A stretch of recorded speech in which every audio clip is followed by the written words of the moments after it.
ఉన్నారు? ఈరోజు మీ అందరి కోసం ఉగాది స్పెషల్ పులిహోర తీసుకొచ్చానండి. టెంపుల్ స్టైల్ పులిహోర. ఇది మా అత్తయ్య దగ్గర నుంచి నేర్చుకున్నాను విత్ సీక్రెట్ ఇంగ్రీడియంట్. ఇందులో ఎలాంటి సీక్రెట్ ఇంగ్రీడియంట్స్ వేస్తానో మొత్తం వీడియో చూడండి, ఎక్కడ స్కిప్ చేయకుండా. ఇందులో మెయిన్ గా పులుసు కలుపుకోవడమే ఉంటుందండి. ఎలా చేయాలో come let's see the process. ఈ చింతపండు పులిహోర కోసం ముందుగా నేను ఒక పిడికెడు చింతపండు గంట సేపు నుండి నానేసుకున్నానండి. ఆ నానేసుకున్నాక ఇట్లా చిక్కగా పులుసు చేసుకొని మరిగించుకోవాలి. ఇందులో ఒక స్పూన్ నూనె వేసుకోండి. చింతపండు పులిహోర ఒక్కొక్కరు ఒక్కో స్టైల్లో చేస్తారు. ఇది మా అత్తయ్య నుంచి నేర్చుకున్నానండి. చాలా బాగుంటుంది, డిఫరెంట్గా చేస్తారు. ఇందులో కొంచెం పసుపు వేసుకోండి. ఇది మరిగేటప్పుడు ఇందులోనే 4-5 ఎండుమిర్చి వేసుకోవాలి. కరివేపాకు కూడా ఇందులోనే మనం పచ్చిమిర్చి కూడా వేసేసుకోవాలండి. ఇట్లా చీరేసుకొని ఒక 4. ఈ 2 వేయడం వల్ల టేస్ట్ చాలా బాగుంటుంది. చాలామంది వేయరు, ఇలా వేసి చూడండి, చాలా బాగుంటుంది. కాసేపు మరిగించుకుందాం. ఇది కొంచెం థిక్ అవ్వాలి. ఒక 2 to 3 minutes చూడండి. ఇట్లా మరుగుతున్నప్పుడు నేను ఒక 2 spoons ఆఫ్ నువ్వులు వేయించుకొని ఇలా పేస్ట్ చేశానండి. మిక్స్ అవుతుంది అనమాట ఈ పులుసులో. దీనివల్ల టేస్టే మారిపోతుందండి. ఒకసారి ఇలా చేసి చూడండి. అండ్ స్మెల్ ఇప్పుడు వస్తుంది. అబ్బా మోహం, అంత బాగుంటుంది. నువ్వుల పొడి వేసాక ఒక 5 to 6 minutes మరిగించుకోవాలి. పులుసు అంతా థిక్ అయిపోయి దగ్గర పడుతుంది. చూడండి, ఒక 5 to 6 minutes మరిగించినాక ఇట్లా అవుతుంది థిక్గా. ఆహా, ఏం స్మెల్ వస్తుందండి! నువ్వుల స్మెల్ అండ్ చింతపండు మరుగుతుంటే వచ్చే స్మెల్కే టెంప్ట్ అయిపోతాము. అంత బాగుంటుంది ఇల్లంతా. ఇప్పుడు సీక్రెట్ ఇంగ్రీడియంట్ కొంచెం ఇంగు వేసుకోండి ఈ టైంలో.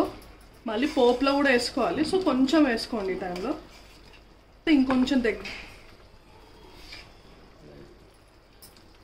అయిపోయింది చూడండి, థిక్ అయిపోయింది. ఈ టైంలో దించేసుకొని చల్లారనివ్వాలి. చల్లారితే ఇంకొంచెం దగ్గర పడుతుంది. ఆఫ్ చేసుకో. ఇప్పుడు మనం రైస్ వండేసుకుందామండి. రైస్ వండేటప్పుడు ఒక చిన్న టిప్, పులిహోరకి ఒక చిన్న టేబుల్ స్పూన్ అంత ఆయిల్ వేసుకోండి. అన్నం మెత్తగా కాకుండా పొడి పొడిగా వస్తుంది. చూడండి, అన్నం చల్లార పెట్టుకున్నాను. ఇట్లా పొడి పొడిగా చేసుకోవాలి. ఇందులో సాల్ట్ కూడా వేసేసాను తగినంత వేడి మీదనే. ఇప్పుడు మనం తీసుకున్న ఈ చింతపండు రసాన్ని ఇందులో వేసేయండి.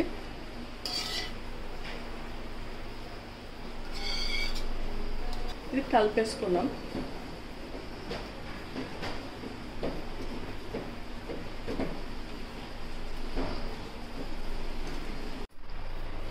చూడండి, ఇట్లా మొత్తం కలిపేసుకోవాలి.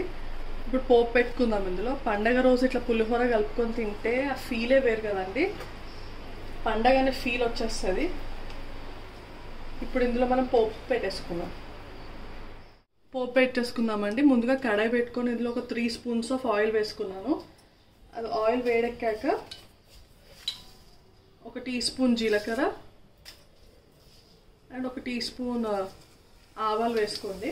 ఇప్పుడు ఇందులోనే పల్లీలు ముందుగా వేసుకోవాలి. పల్లీలు లేకపోతే వేగవు సరిగ్గా. సో పల్లీలు మంచిగా వేపుకోవాలి. ఫస్ట్ మంట చిన్నగానే పెట్టుకొని చేసుకోండి.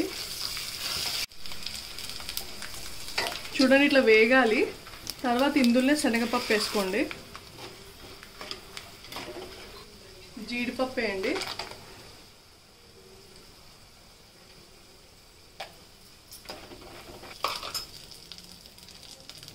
పచ్చిమిర్చి వేసుకోవాలి, ఒక 7-8 ఇట్లా చీరేసుకోండి, అండ్ ఒక గుప్పెడు కరివేపాకు. ఇందులో ఒక 8 ఎండుమిరపకాయలు తీసుకున్నాను, వేసేసుకోండి. మంచిగా వేగాలి. కలర్ మారితే ఎండుమిరపకాయలు, దాంతోనే టేస్ట్ అండి పులిహోరలో. చూడండి, ఇట్లా కలర్ మారిపోవాలి. ఇప్పుడు ఇందులో కొంచెం పసుపు అండ్ మళ్ళీ ఇంగువ. ఇందాక కొంచెం వేసాం కదా, ఇంకా కొంచెం వేసుకోండి. ఇంగువ ఎంత వేస్తే అంత బాగుంటుంది టేస్ట్. ఇప్పుడు ఆఫ్ చేసుకొని అందులో కలిపేసుకుందాం. చూడండి అంతిలో వేసేసుకున్నాను. ఇది కొంచెం చల్లారాక చేయితో కలుపుకుంటేనే బాగుంటుంది టేస్ట్. ఆ ఇంగువ స్మెల్, ఈ పోప్ స్మెల్ అబ్బా ఏమన్నా ఉందా, ఇల్లంతా గుమాయిస్తుంది. అంత బాగుంది. ట్రై చేయండి డెఫినెట్గా. చూడండి మొత్తం ఇట్లా కలుపుకోవాలి. సాల్ట్ కూడా చూసుకొని అడ్జస్ట్ చేసుకోండి. ఇది కలుపుతుంటేనే తినేయాలనిపించేస్తుంది. అంత బాగుంది స్మెల్ కానీ దాని యొక్క టెక్స్చర్. ఇది సర్వ్ చేసేసుకుందాం.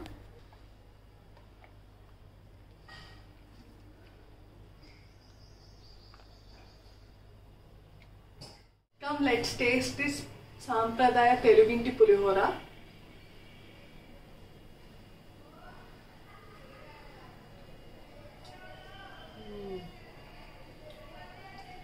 ఇందులో నువ్వుల పొడి టేస్ట్, ఆ పోపు, పల్లీలు అబ్బా నోటికి తగులుతుంటే ఉంది.